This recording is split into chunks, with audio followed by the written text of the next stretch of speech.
From the vistas of the Grand Tetons, we welcome you to Lost River Legends. Our motto, Ex Tenebris, Latin for out from the shadows. Here we discuss Bigfoot, skinwalkers, UFOs, aliens, and other paranormal topics. We want you to join us in seeking that which is hidden and obscured from our view. We hope you enjoy the show and encourage you to reach out to us at lostriverlegends@gmail.com to share your story and leave us a message. You can also reach us at lostriverlegends.com to find access to all of our episodes, guest bios, show notes, and our blog. Prepare yourself and get settled in and comfortable as your hosts, James and Brett, enter into the realm of shadows. Enjoy the show.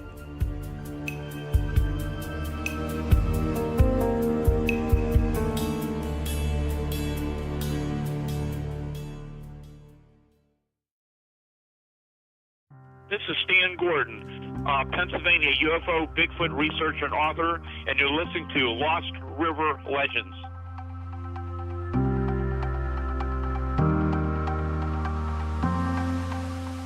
Hello everyone, you're listening to Lost River Legends.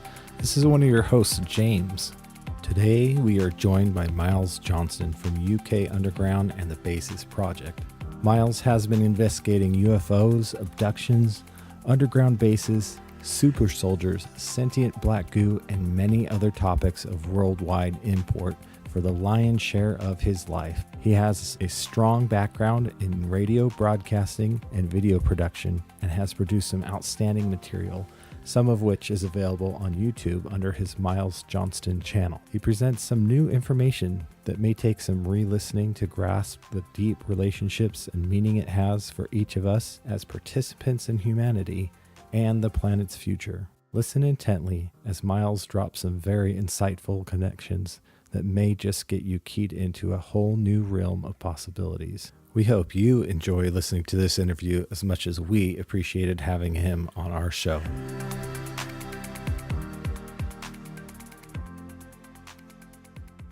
All right, ladies and gentlemen, welcome to Lost River Legends.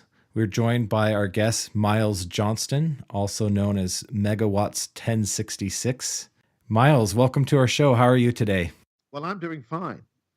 We have a little bit of a storm here in Wiltshire, which is literally halfway between London and Bristol.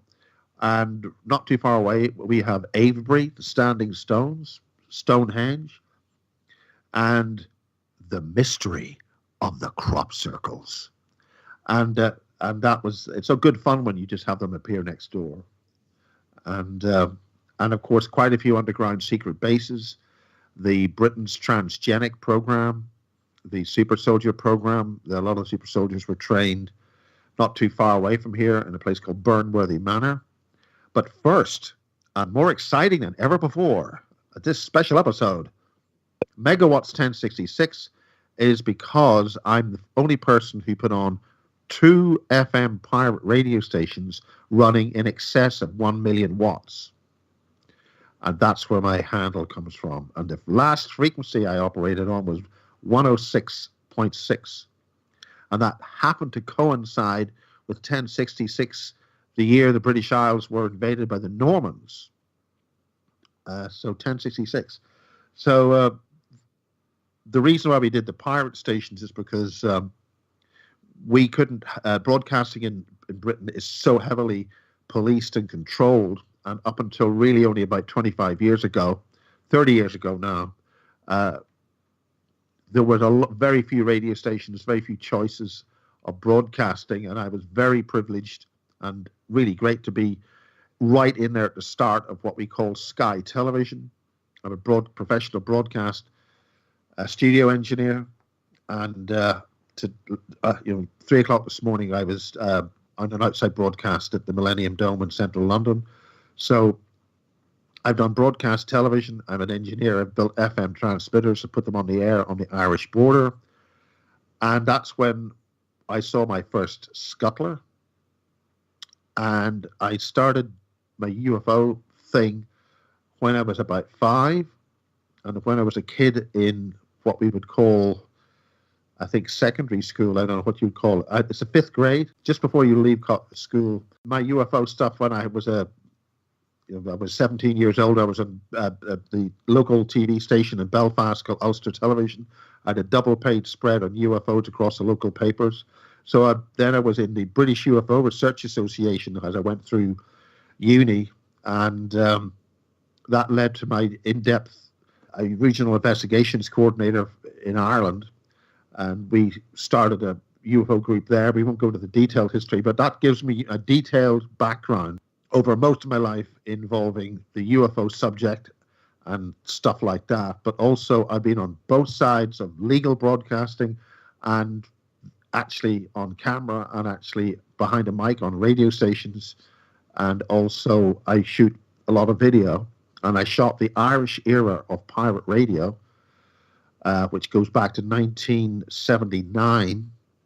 And that ended when my big fat 1.2 megawatt station, Kiss FM 103.7 out of Monaghan, we were broadcasting with a thing called intelligence transfer sequencing, because we understood then that telepathic communication is dead easy through the old AM radio system, because we could figure out what the DJ's next record was going to be, because he was thinking about it when he queued it up before he was going to play it on the radio. And some radio amateurs have noticed that things changed when they started broadcasting on AM at the very start of broadcasting way back in the early 1900s, when people had crystal radio sets and things. There was something else in the signal. Very, very important. And subsequently, of course, we've updated to all sorts of broadcast media. So the Scuttler. So we all came off the air in December 1988. Kiss FM, which is now a station that's been on the air with a license here in British Isles. I gave them the name while they were a pirate, because the mate of mine who gave me the transmitters to put my station, Kiss FM, on, I gave them the jingle package, which comes from Los Angeles, which is KIIS-FM. But in those days, that's what we did. We just got on the air. We had a hell of a good time. It was absolutely fantastic. It was a bit like when soldiers go to war. You have this camaraderie, you're together, you're doing something that's really exciting. And we then came off the air in December 88. I then went and joined Sky Television at the very start of Rupert Murdoch's brand new, complete revolution in television in London. And we did that. Got a lot of UFO documentaries compiled and made by Sky News and Sky Television. Those are still available on things like the Discovery Channel and History Channel and things under slightly different names. We got the first major network, a British show, apart from George Knapp's material, which of course is seminal, on Area 51, had a whole program, whole documentary made on Dreamland. And the production company, when they made that, a guy called Bruce Burgess did that, to the extent that he had to make a remake of Area 51 and basically say that everything he said in the one that I got made, they came to me and asked me what to do. I got Bill Newhouse, first person to get Bill Newhouse on network TV. Bill Newhouse was in the era of Bob Lazar and John Lear, way back in 89 and 1990. And I got an interview with Bill Newhouse, and that was one of my first interviews, which went on my YouTube channel, which was almost at the very start of YouTube. So I've been there for a long time, when they only had allowed you little square pictures with 300 lines and only lasting 10 minutes. But Bill Newhouse was a really good guy, and it was great to interview him. But he said a number of things there which people didn't catch up on until 15, 20 years later. Well, it sounds like quite the glory days of radio and broadcasting that you've contributed to and been a part of and been at the heart of. And this different parallel vein that you had going on with the UFO investigations. Sorry, just to answer your question. Sure. The point is, Kiss FM 103.7 was the first megawatt station. A few years later, when it was absolutely unheard of and impossible, I overcame the impossible, and there's important reasons why that happened. And we went on the air again with Energy 106.6. And that's when we set up another big tower, put a whole pile of antenna on it. We're talking a 200-foot tower with 12 antenna on it. We're talking something big, run on 3-phase generators, We're not licensed, but we're still allowed to broadcast. And my station manager, the guy who basically we all got together and said, let's do this. He got abducted. Now, he got abducted at Monaghan, at a place called, right up on the Monaghan border with Northern Ireland, way up that little bit that joins up in the middle, with a place called St. Patrick's Chair and Well. And that's when he was taken 4 times by other beings which look like grey. And this is when the Fae come in. We've got other dimensional beings living in the same space in Ireland, which St. Patrick couldn't handle. And that's why he called that region St. Patrick's Chair and Well.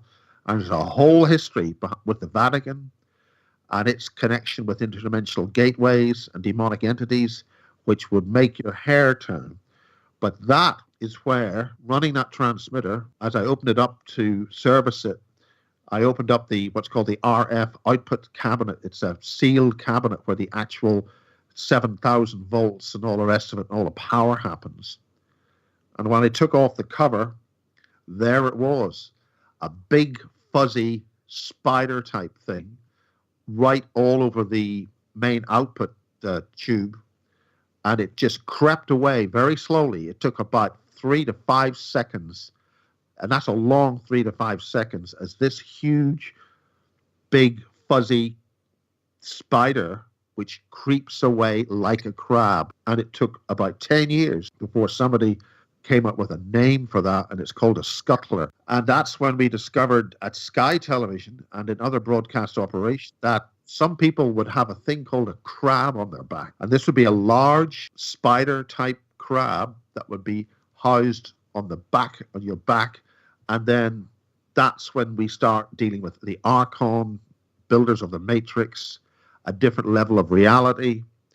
And that is when we've got to dump this outer space 3D aspect of where the aliens come from. And that's where the story goes. So you're basically saying that these are interdimensional entities that are crossing over. Some of the power and frequencies may be attracting them or allowing some kind of portal. Well, the first thing that we've just after that on the Bill Newhouse thing, Bill Newhouse gave some unique aspects of the Greys, and very critically, he explained how you can train the finest people in the finest levels of various technical aspects or whatever of dealing with the aliens, but only about 3 out of 100 would be able to physically engage an actual so-called Grey. And the type of ET that he was showing on his posters look like Greys, but they're nothing like them. They're much older species. And there's quite a few different species which come from the inner Earth regions, like the elements of if you can think of the Earth like a donut or like an apple, and the inner aspects of the apple or this core of the toroid is where things go a bit iffy.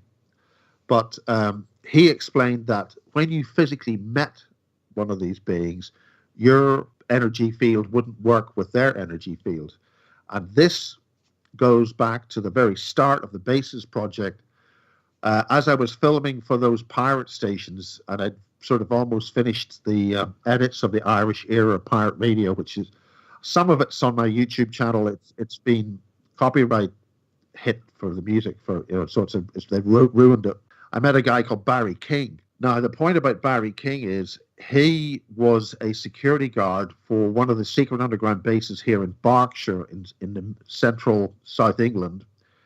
But his father, and this is where the whole thing is so crucial, his father was on the British intelligence find it and don't blow it up team. There's probably another word for it. As the war in Europe began to wind down, and he found, and the reason why he found, because they knew it was there, because we had Nazis here in Wiltshire working in the underground chambers and labs on transgenic beings during the war. So we have a situation where we are at war, so-called, with Germany. And that's when deeper analysis of the World War gives really the whole thing was nothing like we've been told. So we have a situation at the end of this so-called war that Barry's father finds a laboratory, and the Germans are working with special, or rather odd-looking humans. Didn't call them aliens. But what he had actually found were the first known biological transgenic beings, which they were making for use in very hostile environments. And he got sick when he encountered these beings, and they were essentially under Project Paperclip. All that stuff was brought to England. Essentially, in very crude terms, the United States got the rocket scientists. They also got an awful lot more than they bargained for, which enabled the full takeover of huge areas of American industry, which is why Eisenhower explained about the industrial military complex. De facto, the German invasion or the so-called controllers of Germany invaded and took control of the United States during the war. You've got to understand, in the context of this, that in 1935, the British Empire was fully dissolved. The opium trade that financed the British Empire was then absorbed by the American Empire, and that's why America suddenly, during the 1930s, became so much more powerful. And it's also why the Chinese are not happy with any of the Westerners, because of those old opium wars, right? So we have a situation, a major change of power is happening, and where Germany was making aliens. They were making physical beings which could survive in 3D, which would work in other environments, such as so-called outer space. Here in Britain, they developed in vitro fertilization. In vitro fertilization was designed to make these transgenic beings, which were soulless cyber organic robot, which Britain could use on its lunar base. Now, have I said enough there to give you an indication that this is deep, serious, and just about everything you've been told is a load of baloney? Well, it definitely gives, it allows us to question some of our reality going back to Project Paperclip. That's a very well-known thing, and it's become more of just a commonplace thing. But what we also see there is as a takeover of the corporations and the power of the corporation. And we have to remember that exactly the National Socialists, they were hooked on having the corporations be at the core of the state. And so what we see today is a permutation of that has gone underground, literally and figuratively. What's the agenda of those corporations? It's completely against all life on this planet. Correct. And we have to also assess that what were some of the main aims of the Nazis when they were in power and what they were striving to do. Some of their things were, a lot of people go, oh, it was kind of woo-woo that they were trying to have this Aryan race and they were trying to have supermen. But when you tie it to this project that you're talking about with the transgenics, it sounds like they were achieving their means along different paths, one of which being in Britain, and then the craft side of that here in the United States and Antarctica. So you have a multi-pronged insertion or attack. Oh, okay, you've mentioned Antarctica. Now, one of the things which happened after World War II, or during World War II, was the installation of various ministries which were designed to start messing around with agriculture. And there's a completely independent individual who wrote a number of books on this called Graham Harvey.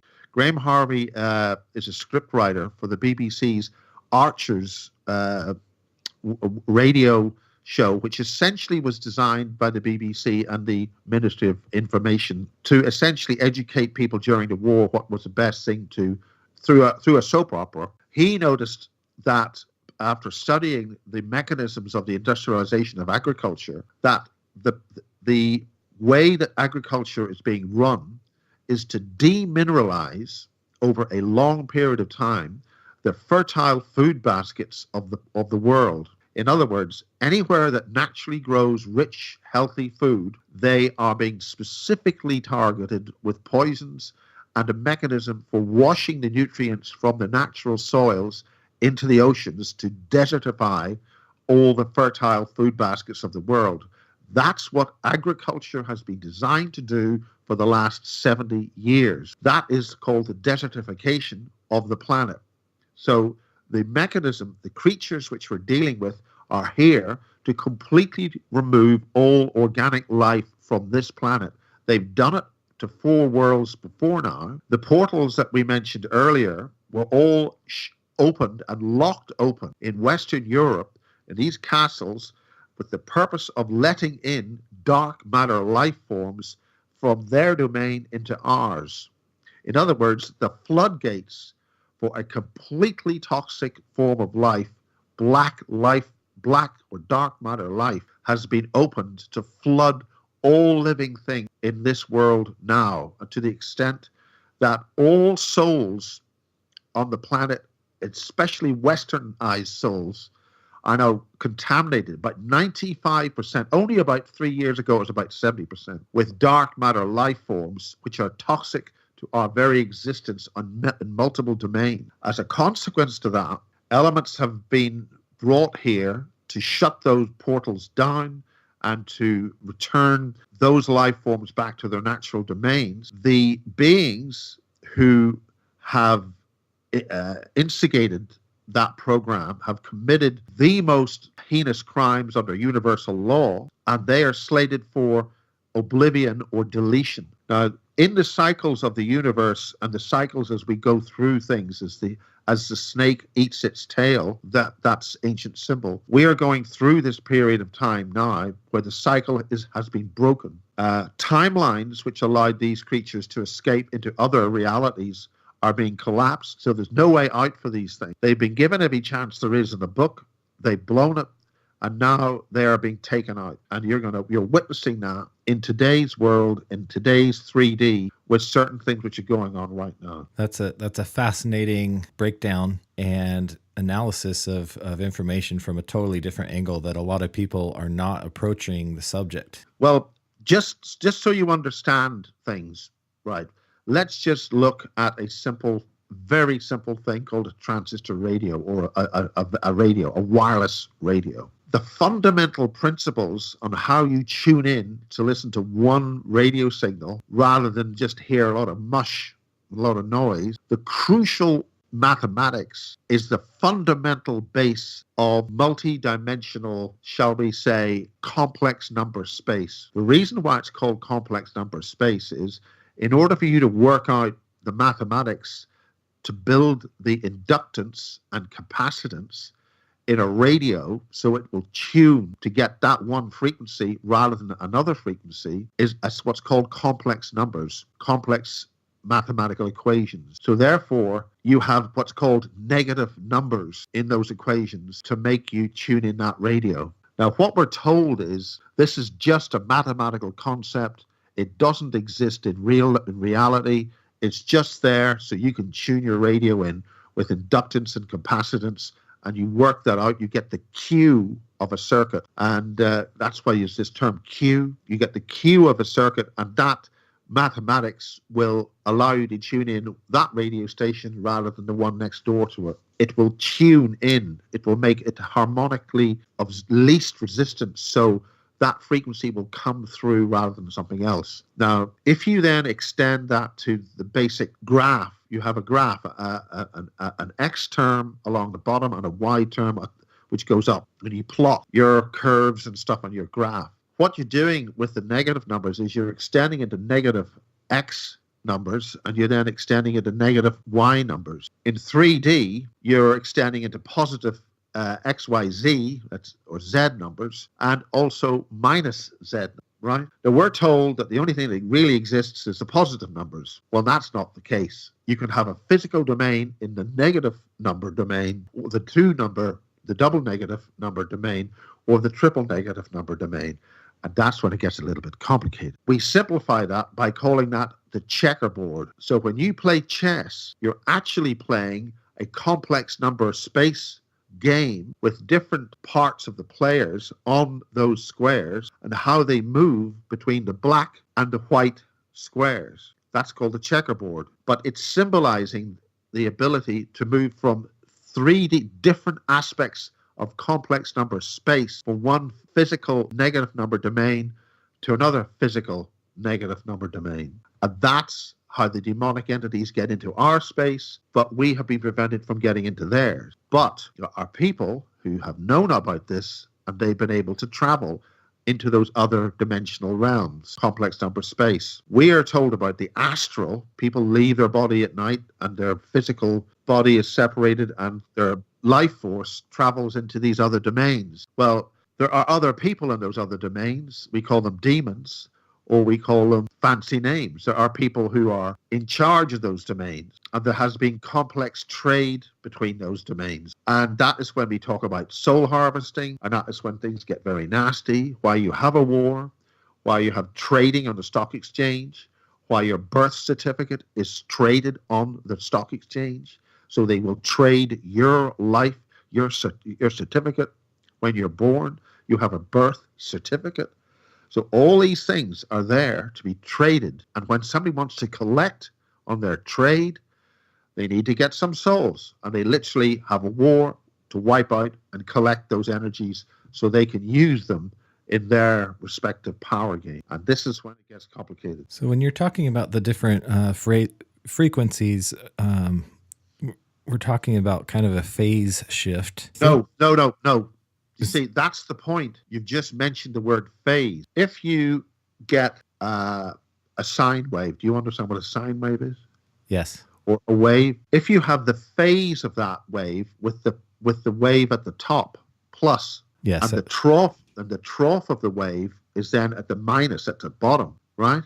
Correct. And you add the two together, the plus value and the minus value add together to form what? A flat line, would it not? You're correct. You see, you're actually picking up on stuff. Cancellation. You could have said zero. Right. Right? Right. What you're doing is you're actually taking this plus and the minus, they phase rotate by 90 degrees, and you have a double quantity at 90 degrees in another dimension. If you do rotate that to the z-axis, gravity becomes a different value. Therefore, you have anti-gravity technology. This is crucial to understanding how you get these things to work. The most important thing about all electrical science is Maxwell's equation. Maxwell produced a series of quatrains, which is the way that mathematics was written in those days, 200 years ago, 150, 100, whatever years ago. In order for people to understand it, because they'd come up with a different kind of mathematics, those equations were translated into algebraic equations. A equals B minus C under X or something, right? And then you have the cosine of X plus the sine of Y equals Z, that stuff, right? Now, what they did was that when they did that, the original equations in the science of the late 1800s had the full expressions. But then they realized, if we do that, we don't have to have a generator being continually supplied with fuel to keep the generator going. We can use complex number space to have a little waterfall of energy falling inside our generator. Once we open the gate, that waterfall will just keep going. And then we can have what some people would call free energy. It's not free energy. You're simply gating energy from a different phase of existence. In the same way, the way water falls in a waterfall and twirls a turbine at Niagara Falls. The difference is that you're in a different energy field, and that gives you free energy or an unlimited amount of energy in this domain, which means you've never needed to burn J.P. Morgan's petrochemical industries billions and billions and trillions of tons of coal, oil, and gas to keep those fires going, to burn all that fuel up, to create all this carbon dioxide.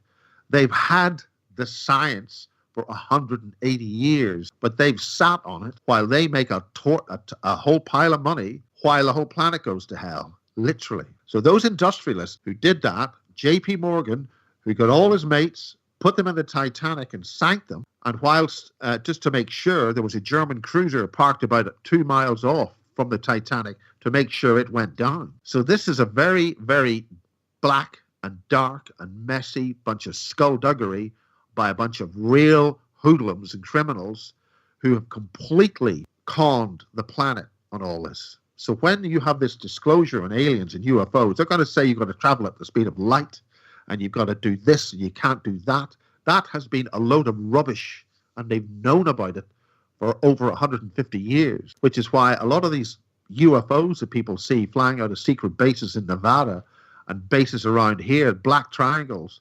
Around here, we had the TR-3B Alpha, the black triangle craft, picking up people for abductions, flying out of bases here in Peasmore and near Warminster around here in the 1960s. This stuff gives you the ability to have instant flight appearing to have anti-gravity. It's not anti-gravity. You're creating a field which simply rides like a bubble on gravity, like an air bubble. It's in the equations. And people just need to look up the relevant materials and start teaching themselves this stuff. Well, it's fascinating that you're saying the TR-3B was around back then. And I know that there's been so many different sightings of that particular craft. And I think in some of your investigation there with some of the super soldier stuff, it crosses over to where some of the people that are actually on the craft are the super soldiers. Yeah. Now, the whole thing about the super soldiers here, I mean, we now are talking about a guy called John Irwin who hates my guts. John Irwin published a book called One Step Beyond the 16. In the 1950s, after World War II, there was still conscription.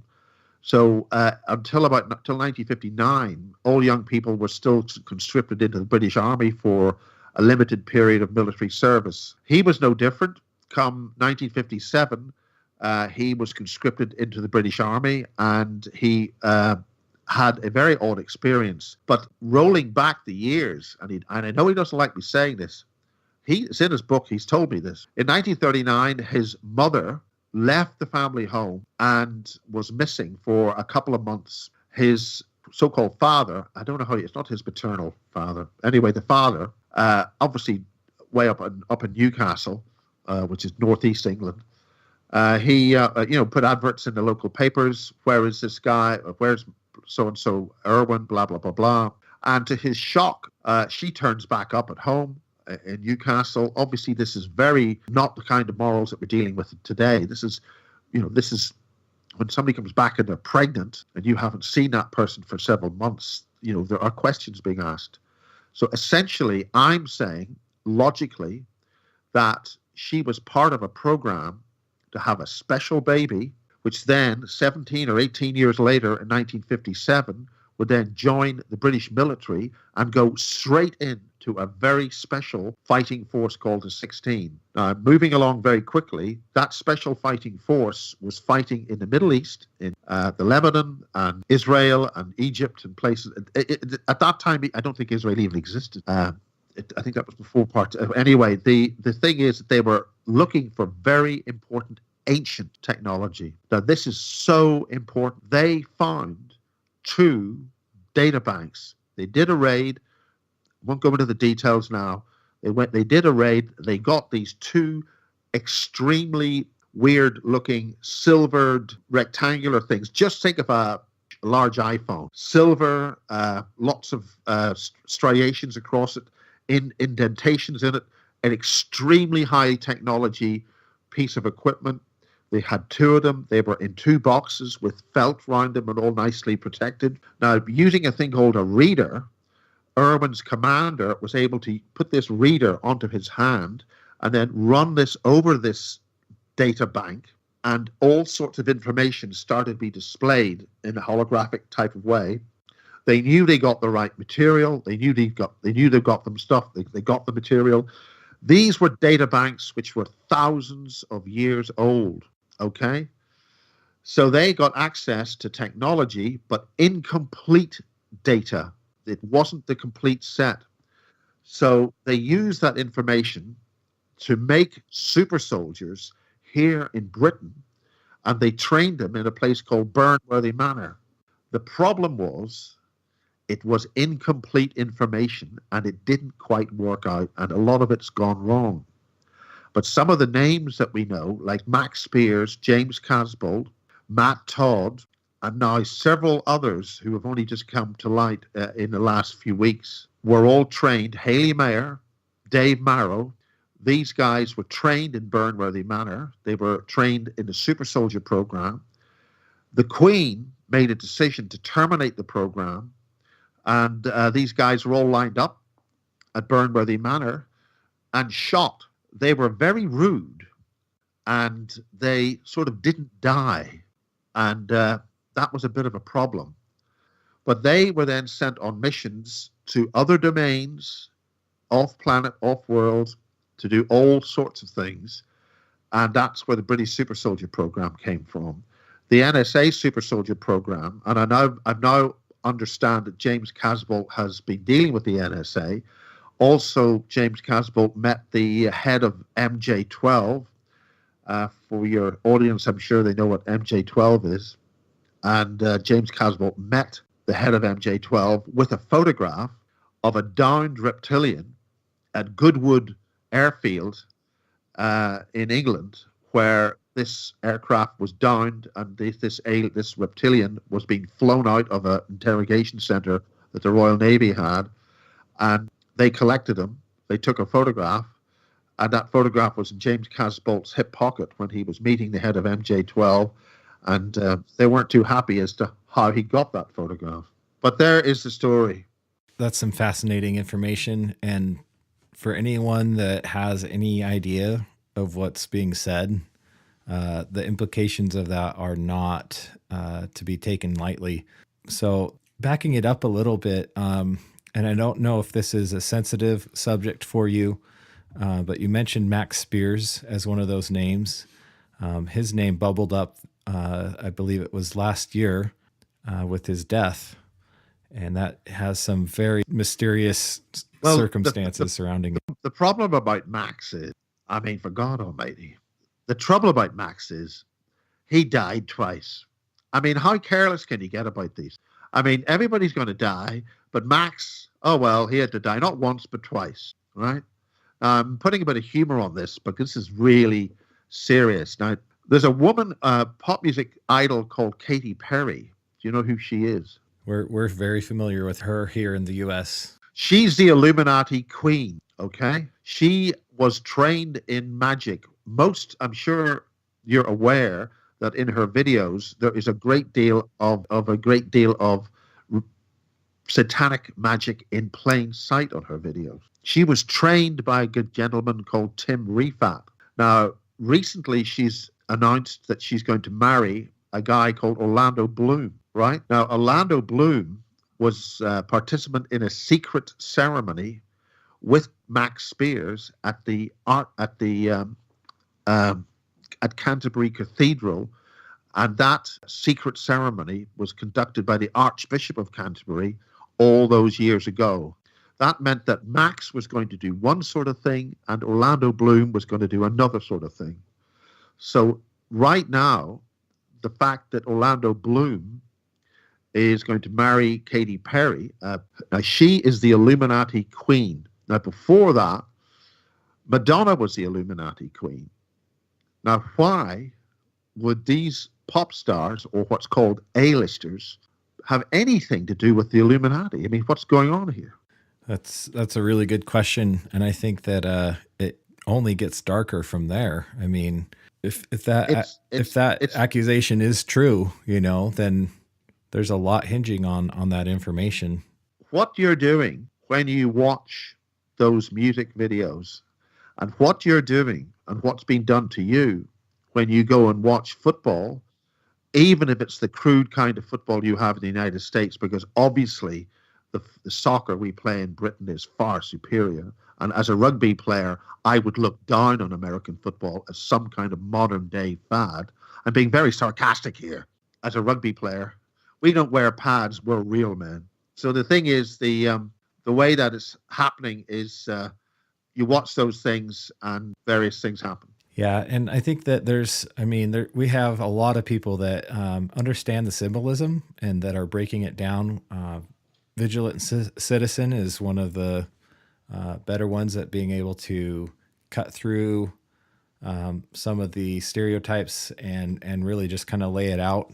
there's several other people, several other YouTube channels that are somehow allowed to still talk about it and bring it up. YouTube is demonetizing anything that is termed a conspiracy theory. What that criteria is quite foggy for most people. But, you know, if you do, you know, a sex change operation, that whole thing can be shown on YouTube, full thing, uncensored. Well, that's because it's an attack on the primary male and female of the species. That should tell you that you are under imminent attack. That should tell you that when the primary male is converted into a non-being, that's the Baphomet. I don't know if those of you who would be Christian or into understanding what the Baphomet is. The Baphomet is the ultimate destruction of humanity and life on this planet into a horrendous creature of multiple forms of both being male and female. Well, and, you know, just, you know, being Christian, you know, that's definitely laughs in the face of creation, and also absolutely that's the whole point. That's what you're facing. Yes, and it ties into Aleister Crowley's "Do What Thou Wilt." You know, this whole culture of non-responsibility, of praising sin, of praising these dark works. I mean, literally, dark matter life. Which part of existential extinction do you not understand? Now, having said that, you mentioned, I think, in the introduction about the black goo, the sentient fluid. Now, for those who understand water, there is a deep water that pumps up in certain places across the planet in what they call sacred springs. And if you go to that in places and you drink the water, you get healed. That's because this is an intrinsic deep water coming from deep in the earth that the earth makes itself. And when it comes up to the surface, it has a morphogenic field. And that is where the so-called Irish shamrock comes from. If you go to Newgrange, or if you're familiar with Newgrange, it's a great mound in Ireland which predates the pyramids. That's the first I've heard of it. Well, essentially, it's a great mound. So if you go to Ireland, it's about 45 minutes north of Dublin, and it's a great monument that was restored in the Boyne Valley, the River Boyne. And the reason why the River Boyne is so important is it has the shape of the galaxy, so it symbolizes the galaxy, symbolizes crossing. When you cross the River Boyne, you are symbolizing crossing the universe, crossing the galaxy. And Newgrange is a tremendous monument. It's as I say, it's a sort of Irish Stonehenge. It's a very important factor. And that's where you have these triple spirals. So you have a little triple spiral, and this makes lots of ornaments and things. That triple spiral is on the sides of the stones of that ancient monument. And it's that morphogenic field that comes from the water, which comes deep within the earth. Because the earth has a life force, and when that water comes up, that life force is expressed in a triple torsion field. And when you drink that and you expose the body to that, that energy can reverse aspects of ill health and make you feel better. And that's why these places are sometimes called sacred springs. It's completely different water to the kind of water that you would see, just babbling brook. You know, we've interviewed a guy named Steven Settlemeyer and had a conversation with him about this water that he filters and does reverse osmosis and does UV treatment.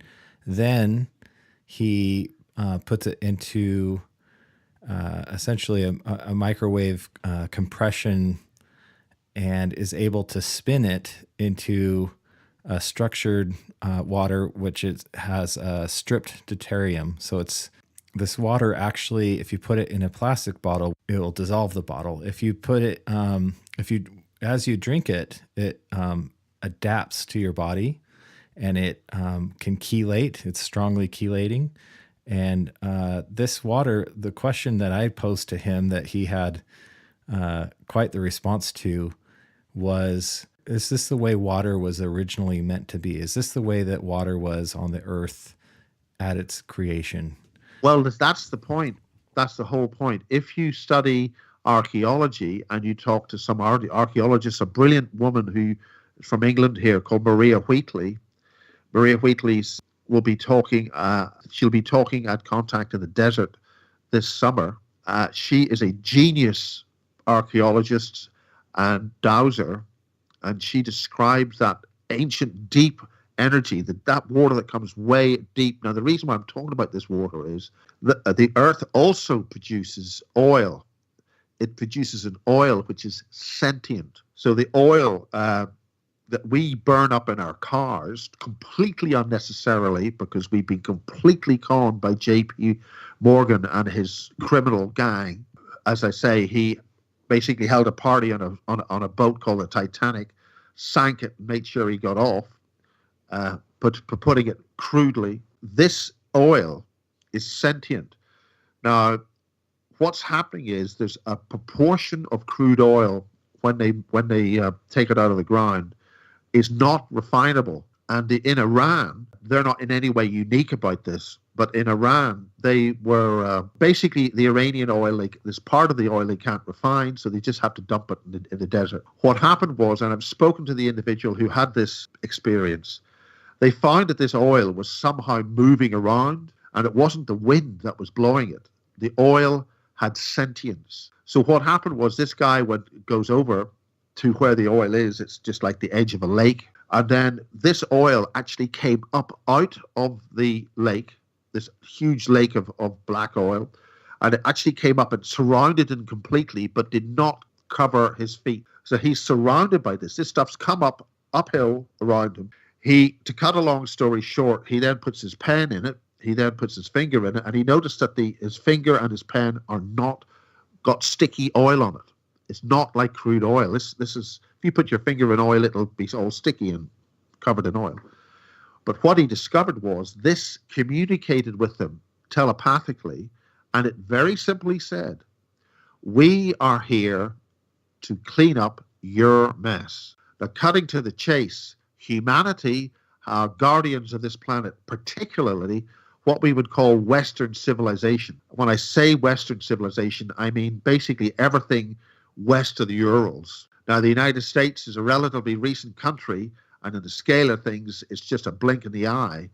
But the so-called Western civilizations have built their empires, they've plundered the planet, they built their castles, they built their various religions and civilizations, they butchered, killed, murdered, enslaved. They have behaved in the most barbaric and vile way the so-called guardians of the planet should ever behave. They have, putting it mildly, messed with the company coffers, to put it in a corporate way. We are now the problem. This oil, the sentient oil, of which a huge quantity was taken by the British out of Thule Island down in Antarctica. That's why the Germans were down there.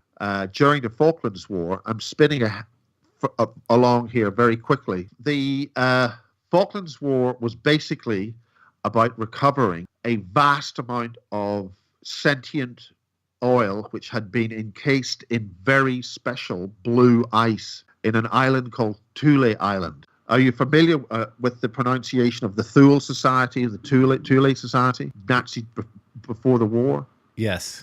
Right, you got the Thule Society. So the Germans, I don't like calling them Nazis, because the Nazis were a construct of the German secret agency called the DVD, which installed Hitler. They then tried to get rid of Hitler by blowing him up. That didn't work.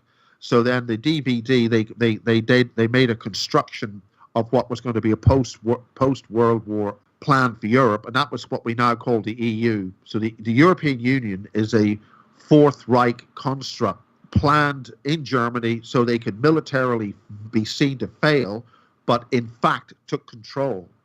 And this secret German intelligence agency has been very well documented in a book by Michael Shrimpton, who writes for Veterans Today, and I recommend you read that with extreme detail. It's full of references. It's very well researched. Now, the point about South Atlantic and Antarctica, that the islands south of the Falklands were the Georgia Islands, and one of those islands was called Thule Island.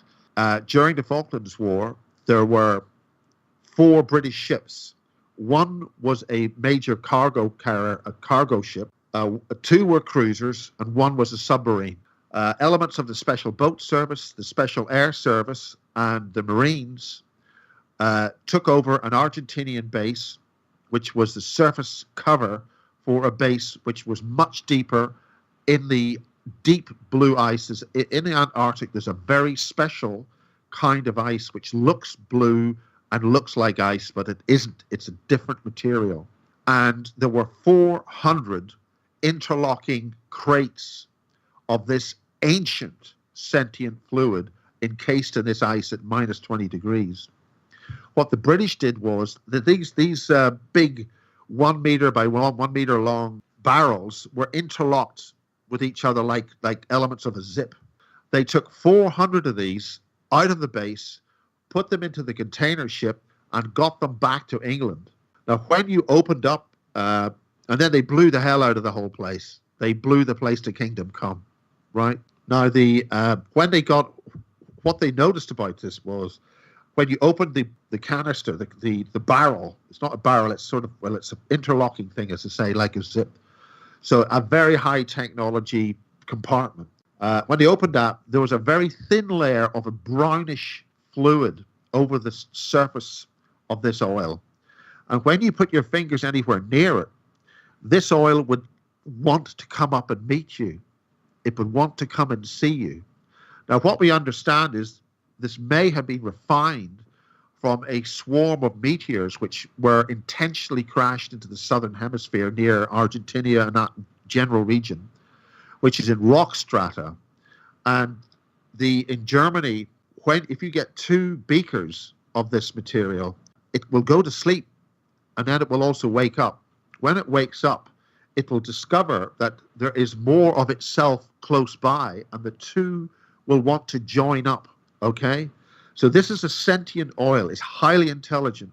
And the British Marconi people introduced this into, on the civilian side, the Boots Labs in Nottingham, they tried introducing this to human beings, but instead of getting, robot killers who would go and kill everything in sight, it gave a sentience to the person, and they wanted to understand with a loving care. And unfortunately, this led to the deaths of many scientists, young people who were tasked to work on this, because their intention was hostile. Their intention was to weaponize. So they all killed themselves. They self-terminated because the oil was able to communicate with these scientists and tell them the only way it could defend itself was to get them to kill themselves. So this is combining with the oil that we use to put into our cars and stuff. So this stuff has communicated with us, and it's basically saying, we clean this place up or we're part of the problem. So right now, we and our corporations and our corrupt everybody's, because the scale of the corruption and backhanders is out of order. It's a breach of universal law. We sort it or we will be sorted, and that's it. Now we have technology which can clean the Atlantic, we can clean the oceans, we can clean the water that comes out of the ships. We can do all this and return this beautiful planet back to the state that it should have been in, without the 150 years of burning and polluting and the wars and the skullduggery and the corruption at almost every level. I repeat, I'm not here, but I'll repeat on this. Nobody has got a comfort zone here. If somebody thinks that, well, I'm this, and it'll affect the other guy, or the other guy, or this other type of race they'll be done and I'll be okay. No, you will not. If you're walking about this planet, breathing the planet's air, or you're maybe from somewhere else and you shouldn't be here, we've got to shape up or ship out. And that's the bottom line. That's quite a message. I think that there are a lot of really good people that are trying to elevate their thinking. I think that there's, for a lot of the negative that gets focused on in the world, that we have, 10 more people out there they're actually trying. But this message is really interesting because a lot of it has to do with understanding the whole picture as you've just given it. Another part of it has to do with understanding how we are being conditioned to be okay with it. And back to the black goo, some of that has to do with entertainment. We have the latest iteration of this in entertainment is the Venom movie, where you have a sentient black goo that is called a symbiote. And then this is combined with humans. And when it's combined with humans, it becomes its own entity. And so it's right in our face. It's a very fascinating thing that keeps cropping up. Yes, well, it is. And that particular story is repeated in a different guises. I mean, obviously, the first time we sort of saw this was in Prometheus and the X-Files and stuff. But that's science fiction. The stuff I'm talking about is real. The material in the earth that comes from the oil in the earth. I mean, for instance, the Russian oil fields, the Russians don't deplete their oil to zero. Like, I think it seems to be this, we haven't learned since killing the buffalo or the dodo that if you keep just farming, kill, you end up with a desert. And then you move on to something else. That should tell you something about who's really running the show in terms of agriculture and the way that we treat things. What they did is they would take the oil and leave quite a lot behind so the well would stay wet. Then they found that if they went back to this capped well, it was full again. But the important thing is the type of oil. I don't know if your audience understands that every oil well has got a different chemical signature. So, for instance, oil that comes out of the North Sea has got a completely different chemical signature to the sort of oil that would come out of East Texas somewhere, okay? What the Russians found was that the oil that they had refilled, their oil well had refilled, topped itself up. That oil came from southern Argentina, the opposite side of the planet, which means how did the oil in the southern hemisphere get its way up to northern Siberia in the northern hemisphere? The earth must have a living corporeal system of living sentient oil. So we are on a living planet and we've been abusing it. And I don't want to go all green and touchy-feely and stuff because we ourselves are responsible. We have to be responsible. And by doing that and adopting the kind of solutions which the earth has given us, we can make this place a better place, a wonderful place. And it's time to take accountability for our politicians and leaders. We ultimately are allowing this all to happen.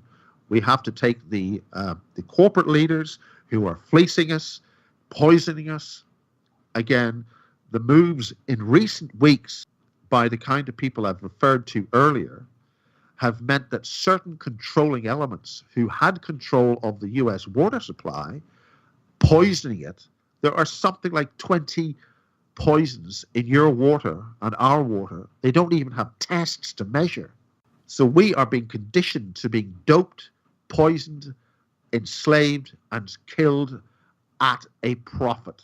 It's time that stopped. And those doing it held to account and criminally prosecuted for the criminality that they've exposed this planet to over the last 150 plus years. And that's only the recent era. That's an outstanding charge to give people. I think a lot of us, I feel like personally that I've been quote unquote awake for, 10 to 15 years, and I've been interested in these different subjects, but then to put them in a context and to try to make sense of it in combination with all the different oddities, all the different things that are happening out there, you've brought a fantastic point of view because of the information that you've been exposed to, and that message. We want our listeners to be able to listen to that, to digest it, and to internalize that, and in your own way, find a way to make yourself better, your family, whatever the sphere of influence that you have that has impact in these ways. We're in an interesting time on this planet's history. Yes, I think it's very important that ordinary people, just in your daily life, that was one of the things we discovered in the pirate station. If you can just do a little thing, something small, with your intention that you just want to do things better. And don't be afraid of anything. Don't take the fear pill. Likewise, don't take the happy pill. Don't take any pills. Your responsibility, loving awareness. That's what we came up with, running those pirate ships off the North Sea. I mean, but another thing, that you just, if you just do your own little thing in your own way, just so as you take the kids to school or whatever, or your congressman or your all these people in power think they're going to get away with this abuse of power. It's not going to happen. It never does, and it never will, and it ain't going to happen now. So whatever you are in, whatever level you're in, and you think, see, one of the things that people don't understand is no matter who you are, there's somebody there who's going to fire you, right? Everybody's got a boss, and everybody gets fired one way or another if you don't come up to scratch. So no matter how powerful you are, and how many elites you may be part of, or no matter how many children you rip the heads off and eat, 40,000, how many? 100,000, 200,000 children going missing a year? I mean, this is a ghastly business, and it's time this stopped. It's over. These creatures leave town now. Well, I can't thank you enough for bringing that message and also sharing some time with us. It's been a fascinating journey, and we hope to have you back on and at a further point with more of the current updates of your investigations. We've kind of had a 10,000-foot view of the field, and we might get more into a more granular subject next time.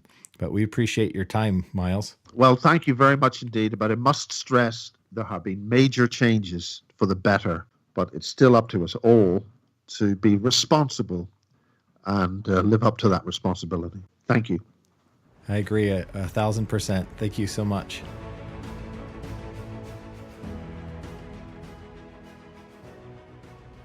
Well, folks, that's it for this episode.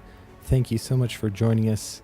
Keep in mind, as some of this is striking and heavy to bear, there is a ray of hope in all the frustrating mess we are in, and that is you and me. We are awake and aware individuals who can make a difference right where we are. The power is within us to make positive changes within our families, communities, workplaces, and places of worship. We can serve each other, and by doing so, dark forces cannot rise above us. Take care of yourselves, and we'll see you next week.